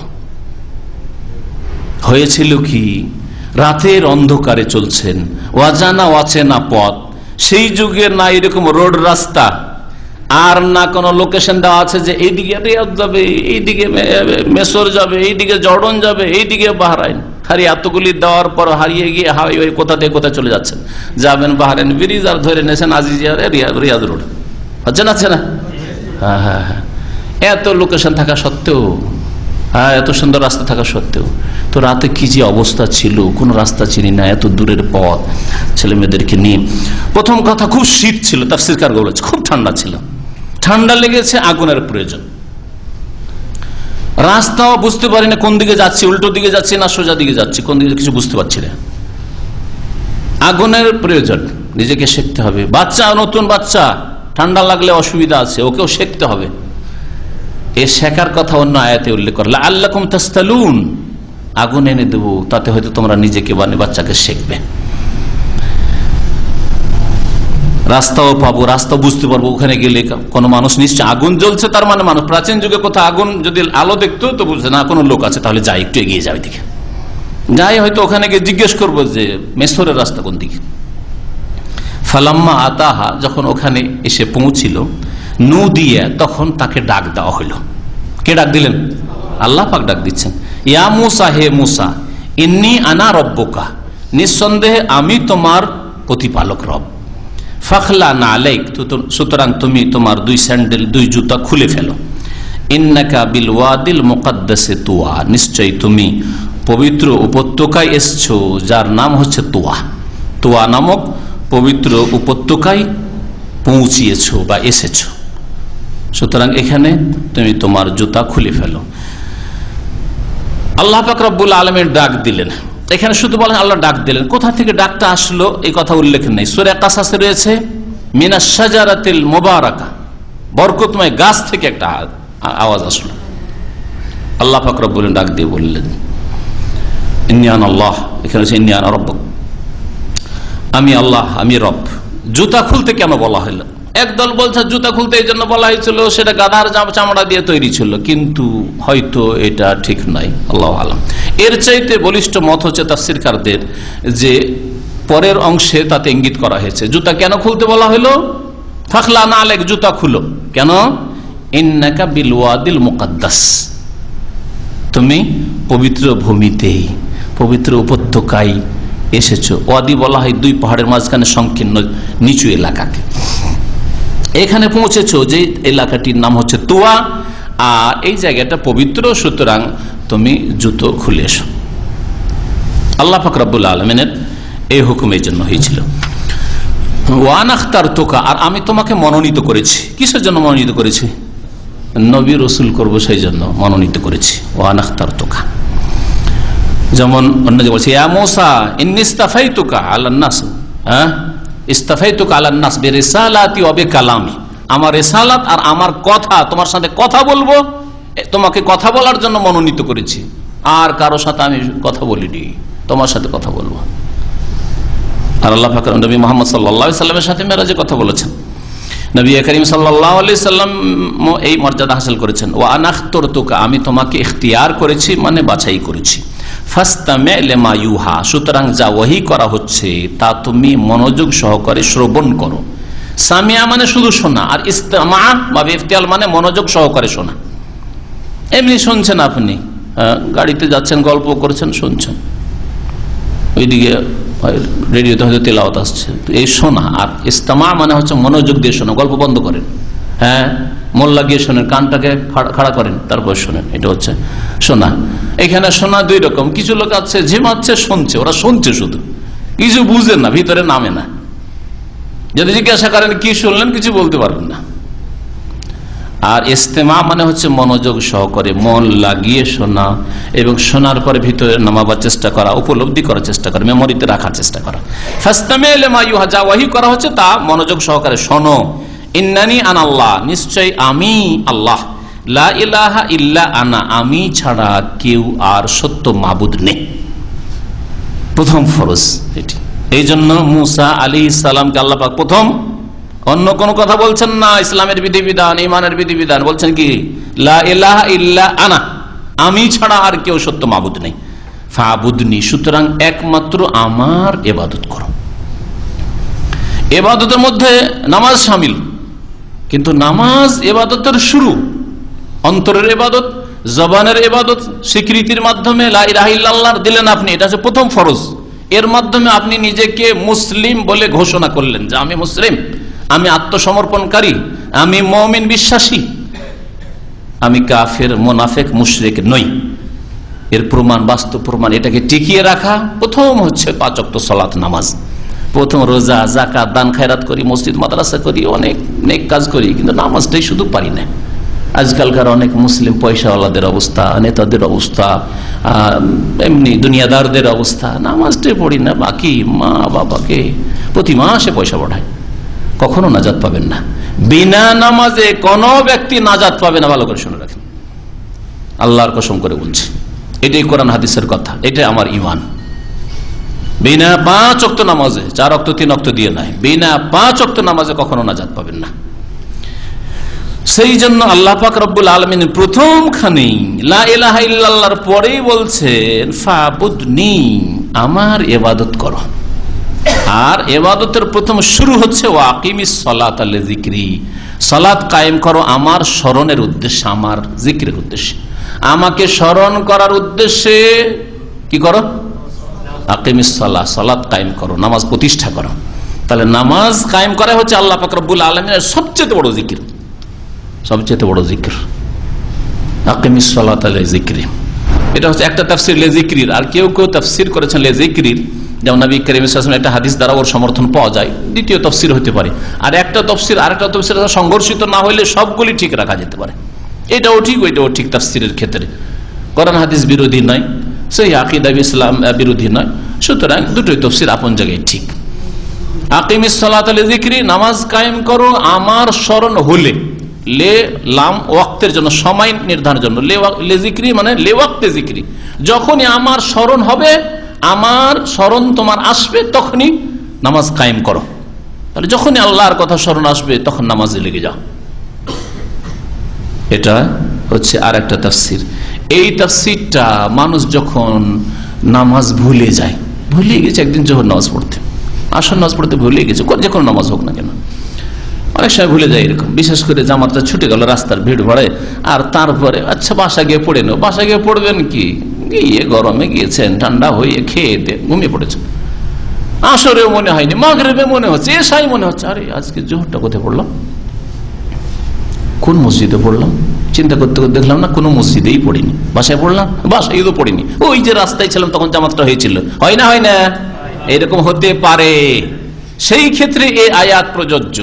আমার স্মরণ হয়েছে, চট করে এসার সময় স্মরণ হয়েছে, রাত 12টায় স্মরণ হয়েছে যে আমি তো আজকে জোহর পড়িনি, তাড়াতাড়ি তখনই আকিমিস সালাতা লিযিকরি, নামাজ পড়ো। আর ঘুমের ক্ষেত্রে, ভুলে যাওয়ার ক্ষেত্রে, আর ঘুমের ক্ষেত্রে অনিচ্ছাকৃত, ইচ্ছা করে না, ইচ্ছা করে সকাল 8টায় ডিউটি, 8:30টায় 9টায়, আর ইচ্ছা করে আপনি 8টার সময় অ্যালার্ম লাগিয়েছেন, উঠবো, ডিউটিও হবে, নামাজটাও পড়া হবে না, হারাম, কাবিরা গুনাহ, বরং এইরকম নামাজ হবে না।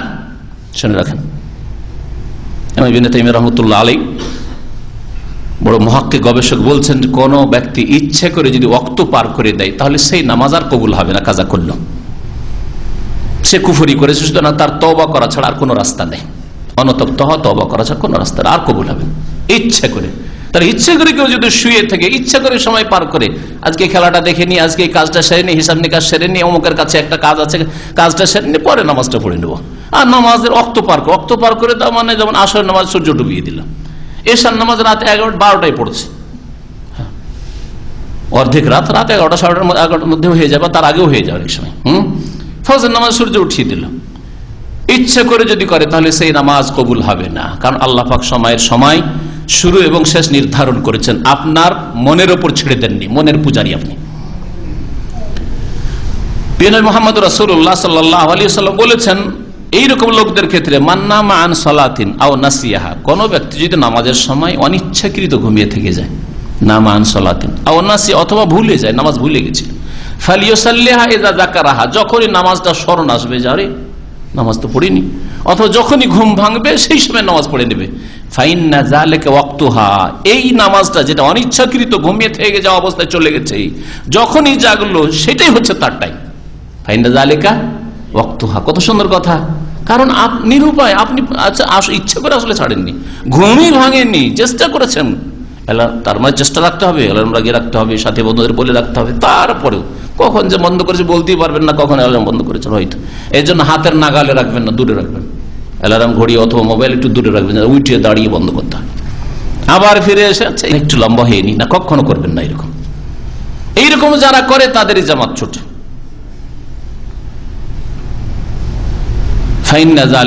এটাই হচ্ছে ওয়াক্ত। অনিচ্ছাকৃত ঘুমিয়ে থেকে গেছিলেন, অনিচ্ছাকৃত ভুলে গেছিলেন, যখনই স্মরণ হয়েছে সেটাই হচ্ছে তার ওয়াক্ত। লা কাফারাতা লাহু ইল্লা যালিক, এর কোনো কাফারা নেই, মানে কোনো গুনাহ হবে না যদি এইরকম যদি অবস্থা হয় তাহলে, কারণ আপনার সাধ্যের বাইরে সেটা ছিল। আল্লাহ পাক রব্বুল আলামিন ইরশাদ করছেন, ইন্নাস সাআতা আতিয়াতুন, নিশ্চয়ই কিয়ামত আসবেই আসবে, কিয়ামত অনিবার্য। আতিয়াতুন আকাদু ফিহা, আমি সেটাকে গোপন রাখতে চাইছি। আল্লাহ বলছেন কিয়ামত আমি গোপন রাখতে চাইছি, কোনো মানুষকে জানাতে চাইছি না। কোন নবী রাসূলকে আল্লাহ জানাননি। নবী মুহাম্মদ সাল্লাল্লাহু আলাইহি সাল্লামকে লক্ষণ জানিয়েছেন, ছোট লক্ষণ অনেকগুলি, বড় লক্ষণ দাজ্জাল আসবে, ঈসা আলাইহিস সালাম আসবেন, আর ইয়াজুজ মাজুজ এই সেই হবে, কিন্তু এ কথা বলেননি যে এত সালে কিয়ামত হবে, কথা বলেননি। অমুক দিনে অমুক বছরে কিয়ামত হবে, আর পৃথিবীর বয়স উদাহরণস্বরূপ 2000 বছর আছে না, আল্লাহ বলেননি, কাউকে বলেননি। আল্লাহ আকাদু ফিহা, আমি এটাকে গোপন রাখতে চেয়েছি। মানুষের মতটা ওই রকমই, কারণ প্রত্যেক মানুষের মৃত্যুটা কিয়ামত কিন্তু ওর জন্য। এখন আল্লাহর সামনে দাঁড়াবার প্রস্তুতি শেষ, এখন দাঁড়াবো, আর এখন কর্ম নেই। মত চলে এসছে, যেদিন মতের দিন চলে আসবে আপনার আমার, সেই দিন আর কোনো কর্ম নেই, তওবা নেই, সংশোধন নেই, সেই দিন এখন কিয়াম, দাঁড়াও আল্লাহর সামনে, এখন যাও কবরে, এখন হিসাব দিতে হবে। ফাইন্নাহু কাদ আফযা ইলা মা কাদ্দাম, নবী সাল্লাল্লাহু আলাইহি ওয়াসাল্লাম বলছেন যে মারা গেছে আর ওকে গালমন্দ করিও না, ওর সম্পর্কে আর খারাপ সমালোচনা করিও না, যা করেছে পেয়ে গেছে। আফযা ইলা মা কাদ্দাম, ওখান পর্যন্ত পৌঁছে গেছে যা পৌঁছিয়েছিল আল্লাহর কাছে, যেসব পাপ পৌঁছিয়েছিল ওই পাপের কাছে পৌঁছে গেছে, পাপের পরিণাম পেয়ে গেছে, শুরু হয়ে গেছে মৌতের সাথে সাথে। মৃতদেহ পড়ে আছে, শুরু হয়ে গেছে। আপনি ভাবিয়েন না যে কবরে যতক্ষণ না দেব ততক্ষণ খুব আরামে আছে, না, তাড়াতাড়ি ফেলে আসেন, না হলে ওর আযাব চলছে। অসৎ লোক, আর সৎ লোক কষ্ট করে দেবে, সৎ লোককে তাড়াতাড়ি পৌঁছান যে আল্লাহর নিয়ামত পাক। এই দুনিয়ায় মাটির উপরে কেন থাকবে, যেখানে পৌঁছাতে বলা হয়েছে তাড়াতাড়ি করে পৌঁছে দেন। এই জন্য ইন্তেকালের পরে তাড়াতাড়ি দাফন করেই সুন্নাত। আর এক দেশ থেকে আরেক দেশে শুধু লাশটা দেখবো সেই জন্য নিয়ে যাওয়া, যেমন অনেকে এখান থেকে নিয়ে যাচ্ছে, এটা শরীয়ত বিরোধী কাজ। কি জন্য আল্লাহ পাক গোপনে রেখেছেন, লিতুজজা কুল্লু নাফসিন বিমা তাসা, যাতে প্রত্যেক ব্যক্তিকে প্রতিদান দেওয়া সম্ভব হয় তাদের কৃতকর্মের, যা করেছিল। সা মানে করেছিল, কোশিশ করা, চেষ্টা করা, মেহনত করা, এই অর্থে শাব্দিক অর্থ এটা। আর যে যা কর্ম করেছ তার ফল দেওয়া সম্ভব হয়। মত কিয়ামত, আখিরাত কিয়ামত, সেই দিন বিচার দিবস। আল্লাহ পাক রব্বুল প্রত্যেক ব্যক্তিকে তার কর্মের বদলা দেবেন। আর আল্লাহ পাক এটাকে গোপন রেখেছেন যে আগে থেকেই সংশোধন করছে কিনা। যদি জানিয়ে দেওয়া হইতো, আমাদের মত যদি কারো জানিয়ে দেওয়া হইতো তাহলে অসুবিধা নেই, এখনো তো 60 বছর আছে, অসুবিধা নাই, সময় তো আছে। আরে তওবা খালেস অন্তর একটা দিন করলেই তো চলে। হ্যাঁ, লাস্টে 2-4 দিন বা 2-4-10 বছর লেগে যাব, একবারে ঘর সংসার ত্যাগ করে মসজিদে পড়ে যাব, কত না। হ্যাঁ, না লিতুজজা কুল্লু নাফসিন, সারা জীবন যা কিছু করেছে তার বদলা দেওয়া যেন সম্ভব হয়। এই জন্য আকাদু ফিহা, আমি লুকিয়ে রেখেছি, গোপন রেখেছি কিয়ামতকে। ফালা ইয়াসুদ্দান্নাকা আনহা মান লা ইউমিনু বিহা, সুতরাং এই কিয়ামতের দিবস থেকে যেন তোমাকে বাধা না দেয় ওই সব লোকেরা যারা এই কিয়ামতে বিশ্বাস করে না, পরকালে যারা বিশ্বাস করে না, তারা যেন এই পথে চলতে বাধা সৃষ্টি না করতে পারে। বাধা দিচ্ছে কাফের মুশরিক, দ্বীন ইসলামের দাওয়াত দিতে, নামাজ পড়তে, ইবাদত বন্দেগী করতে, তাওহীদের প্রচার করতে, সুন্নাতের দাওয়াত দিতে। ফালা ইয়াসুদ্দান, কখনো ইসলামের দাওয়াত দিতে তুমি বাধা প্রাপ্ত হলেও ছেড়ে দেবে না। এক রাস্তা বন্ধ না আর এক রাস্তায়, ঠিক আছে এই রাস্তা বন্ধ, এই গ্রামে বন্ধ, আর এক জায়গায় শুরু করব, এখানে বন্ধ, এইভাবে বন্ধ, ওইভাবে শুরু করব, ঠিক আছে বক্তব্য বন্ধ, লেখনি শুরু করব, ঠিক আছে বই ছাপানো বন্ধ, গ্যাসের সিঁড়ি শুরু করব, ওইটা বন্ধ আরেকটা শুরু করব, একটা যুগ গেছে আরেক যুগ শুরু করব। হ্যাঁ, কখনো যেন বাধা প্রাপ্ত হলে তোমাকে এই কাজে বাধা যেন না দেয়। ওয়াত্তাবা হাওয়াহু, আর যারা কিয়ামতে ঈমান রাখে না আর নিজের কুপ্রবৃত্তির অনুসরণ করে, ফাতারদা, সুতরাং তুমি যদি ওদের অনুসরণ করো, ওদের কথা শোনো আর কিয়ামতের দিকে আহ্বান না করো, কিয়ামতের ভয় করতে মানুষকে না বলো, ইসলামের দাওয়াত না দাও, তাহলে ফাতারদা, তারা ধ্বংস হয়েছে, তুমিও ধ্বংস হয়ে যাবে। তারদা মানে ধ্বংস হয়ে যাওয়া। মুসা আলাইহিস সালামের সাথে আল্লাহ পাক কথা বলছেন, কথা হইল কিছু, আর তারপরে মুসা আলাইহিস সালামের হাতে একটা লাঠি আছে। আল্লাহ পাক রব্বুল আলামিন কথা বলছেন। হঠাৎ করে যদি আল্লাহ কথা বলেন, মুসা আলাইহিস সালাম একজন মানুষ, ভিতরে একটা কি থাকবে? হ্যাঁ, ভয় থাকবে না? থাকবে না? আচ্ছা, ভয় কাটানোর জন্য কিছু তরিকা আছে না? হ্যাঁ, একটু মানে খোলামেলা কথা বলা। ছোট বাচ্চা বাপ ডেকেছে অথবা কেউ ডেকেছে, দেখেন থরথর করে কাঁপছে, কথা বলে না, ওর সাথে একটু আদর করেন, একটু কথা বলেন। হ্যাঁ, প্রথমখানে ওর অন্তরটাকে খুলতে হবে, খোলার চেষ্টা করতে, তাই না, যাতে করে তার ভয়টা কেটে যায়। এটা তারিখ আমাদেরও আছে, করি না আমরা? এটা ছেলেকে হঠাৎ করে আপনি একটা কিছু দিচ্ছেন, নিচ্ছে না, কিন্তু ওর তরিকা আছে। একটা লোক বাসায় বসে আছে, কথা শুরু, ও কথা বলে, আপনি কথা বলেন না, 2-4-10 ঘন্টা পার হয়ে চলে গেলেন, হয়তো সফর করে, কথা কেউ কারোর সাথে কথা বললেন না, হয় না? আর একটা সৃষ্টি আছে, আটটাকে ভাঙতে হবে, আটটা ভাঙতে হবে।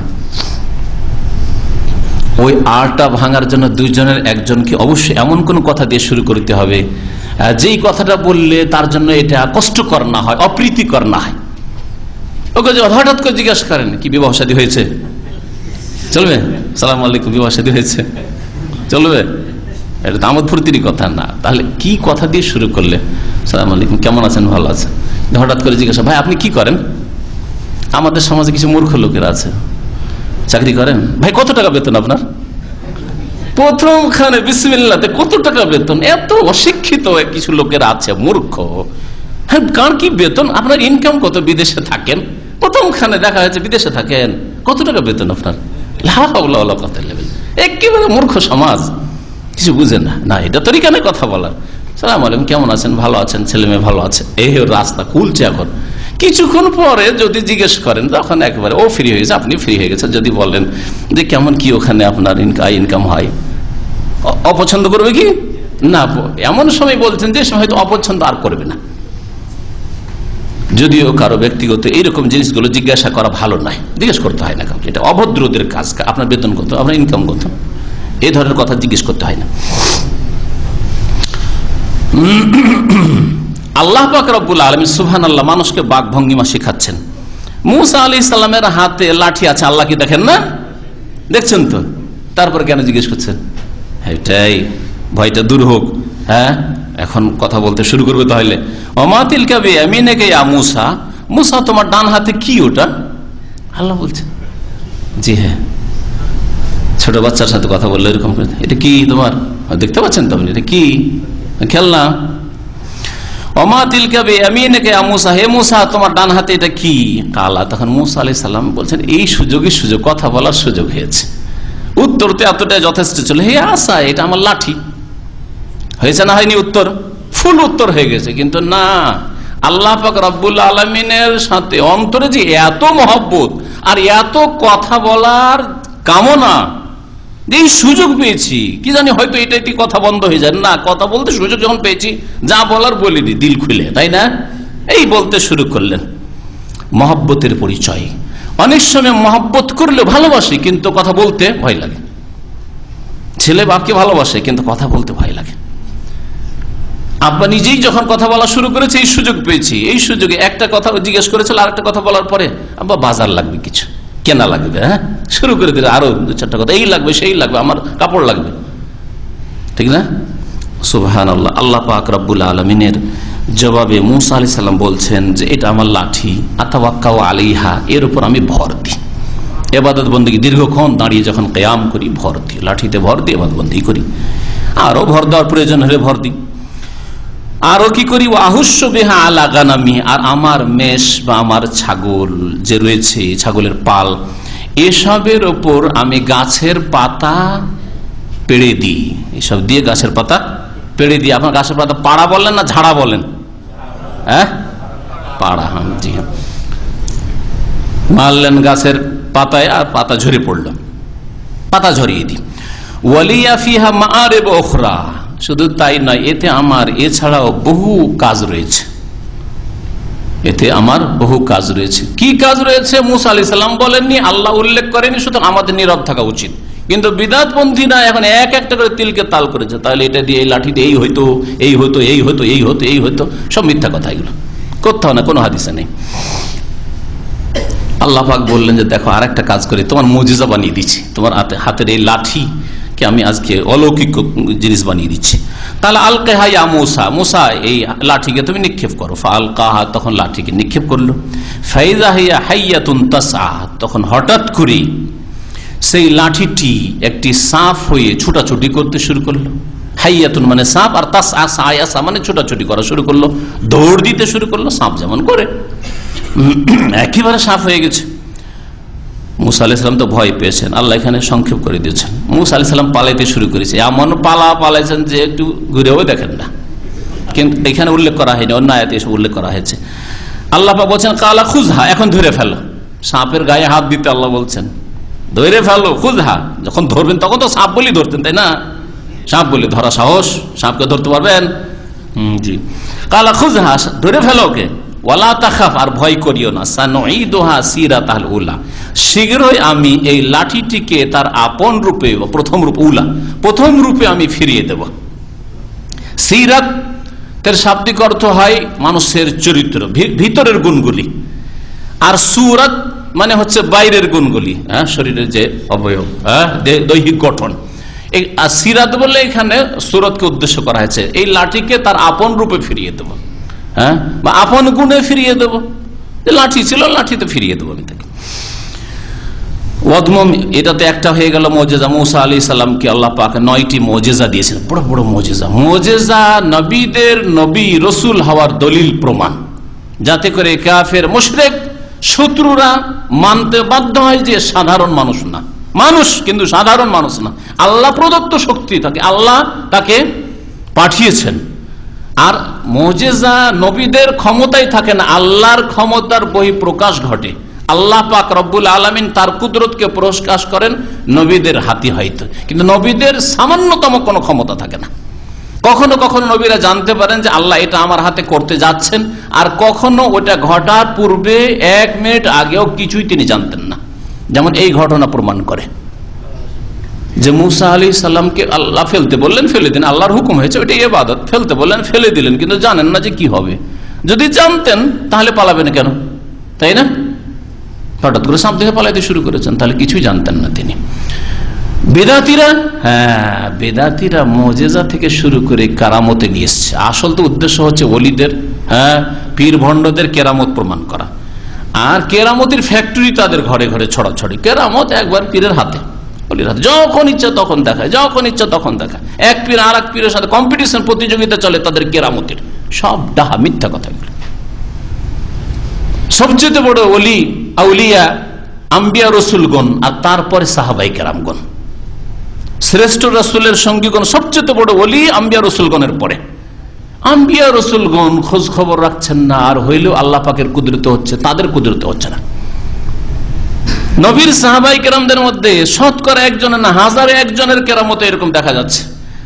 আর এদের বিগত কয়েকশো বছরের বুজুর্গানের দিনে, বিদাতীদের বুজুর্গানের দিনে দেখেন যে কেরামতির শেষ নাই, কেরামতির শেষ নাই। ওই জন্য কেউ বলেছে এই বিদাতীদের সম্পর্কে যে এই তোমাদের 50-100 বছর মধ্যে যতগুলি বুজুর্গানি দিন এসছে তাদের এত কেরামতে ছড়াছড়ি, তো বর্তমানে তো ওদের কিছু প্রজন্ম বাকি আছে, তো বর্তমানগুলি দেখাও যে বর্তমান অমুক, হ্যাঁ, হুজুরে কিবলা, আর তার এই কেরামতি ছড়াচ্ছে, দেখাও না। ওগুলো কোথায়? আবার প্রেজেন্ট নেই, কথা বলছেন। ওদিকে সাহাবাই কেরামদের জামানায় হাদিস পাওয়া যায় না, তাবেঈনদের জামানায় একেবারে খুবই কম, শুধু কমই না, হ্যাঁ, হাজারে একটাও না। আর এই 100-200 বছর, আর সবগুলি প্রায় ভারত উপমহাদেশ। যতগুলি কেরামতের ছড়াছড়ি সবগুলি ভারত উপমহাদেশ। অমুক পীরের এই কেরামত, অমুক হুজুরে কিবলার এই কেরামত, অমুকের এই কেরামত। আর কেরামত কেউ জাহাজ উদ্ধার করলো, কেউ ছেলে দিয়ে দিল, কেউ একবারে জীবিত হয়ে চলে আসলো, আসার পরে ঝগড়া মিটিয়ে গেল। আস্তাগফিরুল্লাহ ওয়া আতুবু ইলাইহি। এসব শিরকি আকীদা তাদের ক্ষমতা। বিদাতি আর কোরআন সুন্নাহ অনুসারীদের মাঝে পার্থক্য যে তাদের কাছে মুজিজা কেরামত নিজের হাতে থাকে, তাদের ওলিয়া যখন ইচ্ছা প্রকাশ করতে পারে। আহলে সুন্নাত ওয়াল জামাত বলছেন না, আল্লাহ পাকের হাতে, আল্লাহ পাক ইচ্ছা করলে নবীর হাতে প্রকাশ করেন, সেটার নাম মুজিজা। আর যদি নবী ছাড়া অন্য কারো কোনো সৎ লোকের হাতে প্রকাশ পায় সেটার নাম হচ্ছে কারামত। আর অসৎ লোকদের মাধ্যমে যারা শিরক করে, যারা বিদআত করে, যারা বেনামাজি, যারা নাপাক হয়ে থাকে, যাদের বিভিন্ন পাপে জড়িত, মহিলাদের সাথে অবাধ মেলামেশা করে, মহিলা মুরিদিনী তৈরি করে, তাদের নির্জনতা অবলম্বন করে, বলছে কেরামতি। তো কি বলবেন? এগুলিকে বলা হয়েছে সেহের, জাদু। এদের অধিকাংশ জাদুকর, আর না হলে আল্লাহ পাকের পক্ষ থেকে ইস্তিদরাজ। ইমাম ইবনে তাইমিয়া রাহমাতুল্লাহ বলছেন আল্লাহর পক্ষ থেকে এদেরকে ঢিল দেওয়া হয়েছে।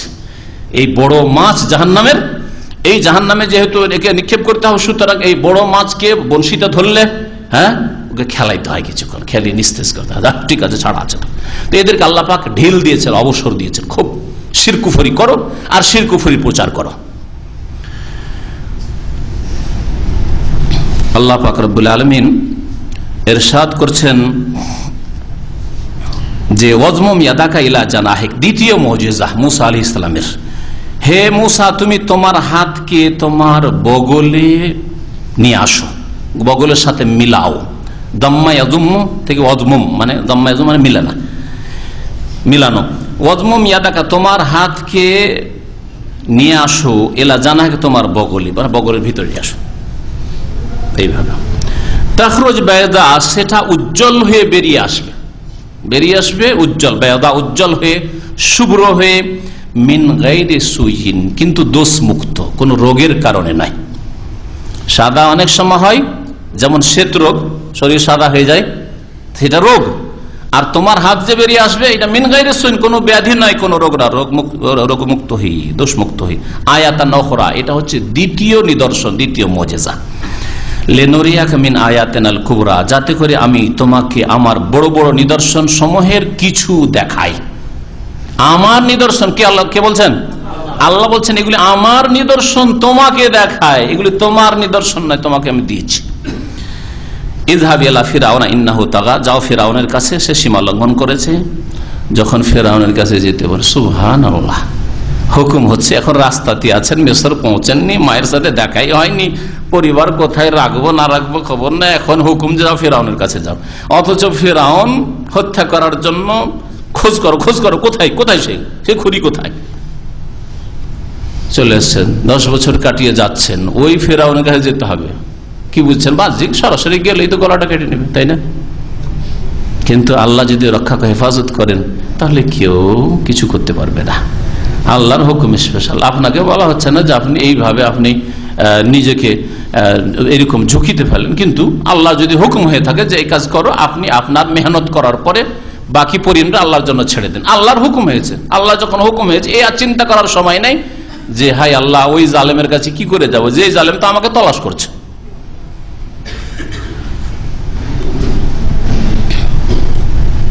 মুসা আলাইহিস সালাম ছোটকালে, তাফসীরকাররা বলছেন যে ছোটকালে যখন একেবারে ফেরাউনের বাড়িতে শিশু ছিলেন, বুঝতেন না যে কি কোনটা ভালো কোনটা মন্দ, তাকে পরীক্ষা করেন। একবার দাড়ি ধরেছিলেন, এটাও তাফসীরকাররা বলছে, দাড়ি ধরে নিয়েছেন কার? ফেরাউনের। তখন ফেরাউনকে সন্দেহ হয়ে গেছিল, আরে আমার দাড়ি ধরলো, কে বলছে দাড়ি ধরে গলায় মেরে, কি বলছে গালে মেরেছে, সেটাও হইতে পারে, তাফসীরকারদের কথা এরকম হইতে পারে। আর দাড়ি ধরাতে তার সন্দেহ হইতে পারে, কারণ তার তো ভিতরে একটা আশঙ্কা লেগে আছে যে একটা যুবক হবে বা একটা ছেলে জন্মাতে যাচ্ছে, যে ছেলের মাধ্যমে আমার পতন ঘটবে, এটা তাকে গণকরা বলে রেখেছিল, এই বিশ্বাসই তার ছিল। তো সে শঙ্কিত, তখন তাকে পরীক্ষা করলো। তাফসীরকার বলছেন তার হাতে এক হাতে খেজুর, আর খেজুর অথবা মণিমুক্তা, যা দেখতে সুন্দর লাগে, এর পিছনে আর হাতে আগুন নিয়ে মুসার সামনে ধরল ফেরাউন। তো মুসা আলাইহিস সালাম, ভালো জিনিসটা দিয়ে মানুষ ছোট বাচ্চা হলে হাত দিতে যায় হয়তো না, আল্লাহ তার হাতটাকে আগুনের দিকে ফিরিয়ে দিয়ে উঠিয়ে নিয়ে মুখে দিয়ে দিল। তাতে জিভা একটু পুড়ে যাওয়ায় এই বাল্য জীবন থেকে কথায় জড়তা চলে এসেছিল, তোতলা তিনি হয়ে গেছিলেন, কথা স্পষ্ট হইতো না, কথায় জড়তা ছিল।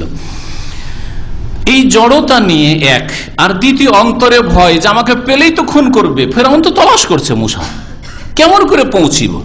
সেই সময় আল্লাহ পাকের কাছে তিনি দোয়া করলেন। কালা মুসা আলাইহিস সালাম দোয়া করলেন, রব্বিশ রাহলি সদরি, হে আল্লাহ আমার বক্ষকে তুমি উন্মুক্ত করে দাও, খুলে দাও।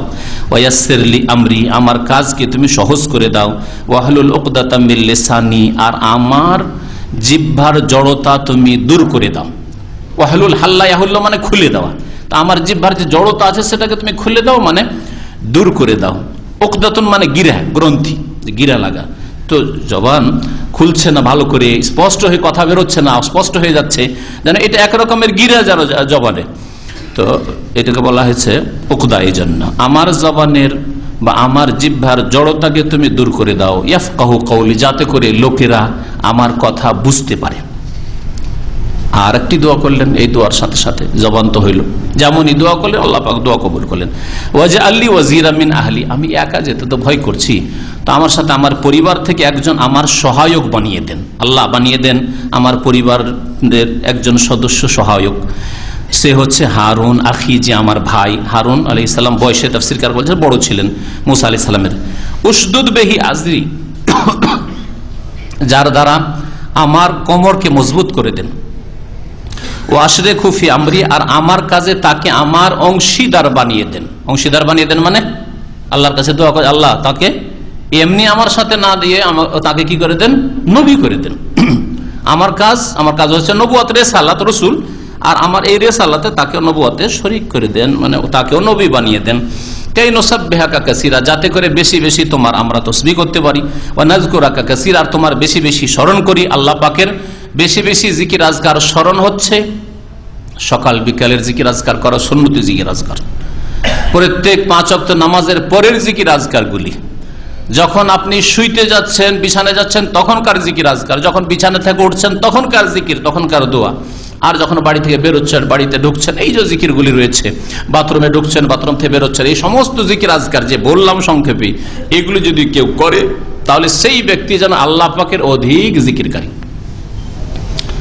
আর তার আগে হচ্ছে ফরজ ইবাদত বন্দেগীর জিকির, মানে নামাজের জিকির আজকার। তাহলে 5 ওয়াক্ত নামাজ পড়ে এই জিকিরগুলো খেয়াল রাখবেন। এই জিকিরগুলি এমন ভাবে রয়েছে যে কিছু দাঁড়িয়ে করা হয়, কিছু বসে করা হয়, কিছু শুয়ে করা হয়। আল্লাযীনা ইয়াযকুরুনাল্লাহা কিয়ামান ওয়া কুউদান ওয়া আলা জুনুবিহিম, এর অর্থ হচ্ছে যে কিছু জিকির আজকার নবী সাল্লাল্লাহু আলাইহি ওয়াসাল্লামের সুন্নতি জিকির আজকার আছে যেটা দাঁড়িয়ে করতে হয়, চলতে চলতে। হ্যাঁ, কিছু বসে করতে হয়, গাড়িতে বসে করছেন, হ্যাঁ অনেক সময় বসেই করছেন। আর কিছু জিকির আজকার যেমন নামাজের পরে বসে বসে করছেন, শুয়ে বিছানায় লম্বা হয়ে শুয়েছেন। আর যে জিকির আজকার গুলি আছে ঘুমের আগে, হ্যাঁ ঘুমের পূর্বে, সেগুলি করছেন। ওয়া কুউদান ওয়া আলা জুনুবিহিম, শুয়ে শুয়েও। হ্যাঁ, বিদাতিরা কি করেছে জানেন? এই কোরআন আয়াতের অপব্যাখ্যায় দাঁড়িয়ে আর বসে আর শুয়ে মানে জিকির, নাচের জিকির, নাচের জিকির, নেচে নেচে জিকির। নবী সাল্লাল্লাহু আলাইহি ওয়াসাল্লাম সাহাবারা করেছেন, নবী করেছেন। ওয়া নাযকুরাকা কাসীরা, তাহলে বেশি বেশি জিকির আজকারকারী আপনি এইভাবে। আর জিকির আজকার বেশি বেশি করা মানে এই না যে এত লাগবার আল্লাহু আল্লাহু পড়লাম, ইল্লাল্লাহ ইল্লাল্লাহ পড়লাম, হু হু হু করলাম, হ্যাঁ হক হুক করলাম, এগুলি জিকির না, এগুলি সব বাতিল, এগুলি সব বাতিল। মনে রাখবেন যে এগুলির সামান্যতম কোনো প্রমাণ নবী করিম সাল্লাল্লাহু আলাইহি ওয়াসাল্লাম তার খোলাফায়ে রাশিদিন সাহাবায়ে কিরাম থেকে নেই। সুতরাং এগুলি বিদআত, গুমরাহি, এগুলিতে কোনো সওয়াব নেই, বরং জাহান্নামে যেতে হবে। ইন্নাকা কুনতা বিনা বাসীরা, হে আল্লাহ তুমি নিশ্চয়ই আমাদেরকে দেখছো। ইন্নাকা কুনতা বিনা বাসীরা, তুমি দেখছো। ক্বালা কাদ উতিয়া সুলাকা ইয়া মূসা, আল্লাহ পাক বললেন যে মূসা, এখনো মূসা আলাইহিস সালামের সাথে কথা চলছে।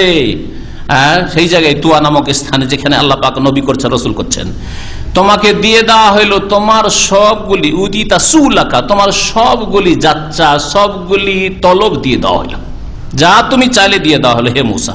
ওয়ালাকাদ মানান্না আলাইকা মাররাতান উখরা, আর এটাই তোমার উপর অনুগ্রহ না, তোমার উপর আরেকবার আমি অনুগ্রহ করেছি, আল্লাহ পাক বলছেন। সেই অনুগ্রহ ইনশাআল্লাহ তাআলা আগামী সপ্তাহে শুরু করব। ইয আওহাইনা ইলা উম্মিকা মা ইউহা, বাল্য জীবনের কথা আল্লাহ পাক রব্বুল এখানে বর্ণনা করছেন যে কিভাবে তিনি মানুষ হলেন। তো যাই হোক, আল্লাহ পাক রব্বুল আলামিন এখানে ঘোষণা করলেন যে কদ উতিতা সুলাকা, তুমি যা চাইলে তোমাকে দিয়ে দেওয়া হলো। তার মানেই মূসা আলাইহিস সালামের জবানে যে অস্পষ্টতা বা জড়তা ছিল সেটা দূর হয়ে গিয়েছিল। এবং মুসা আলাইহিস সালামের দোয়া যেমন নবী হারুন নবী হয়েছেন, আর যারা বলেছে যারা মুসা আলাইহিস সালাম তারপরেও একটু জড়তা থেকে গেছিল, কথাটা ভুল। কারণ আল্লাহ পাক বলছেন তোমাকে দিয়ে দেওয়া হইলো, দোয়া কবুল হয়েছে, আর জড়তা থেকে যাবে, এটা কথা ঠিক নয় কেউ যদি বলে থাকে। আল্লাহ পাক যেন আমাদের খেদমত কবুল করেন, আমাদের কোরআন এবং হাদিস মোতাবেক চলার তৌফিক দান করেন, কোরআন বোঝার তৌফিক দান করেন। আল্লাহ পাক রব্বুল আলামিন নেক আমলে তৌফিক দান করেন। আল্লাহ পাক হিদায়াতের পথে যেন রাখেন। ওয়া সাল্লাল্লাহু আলা নবিয়িনা মুহাম্মদ ওয়া আলা আলিহি ওয়া সাহবিহি আজমাইন।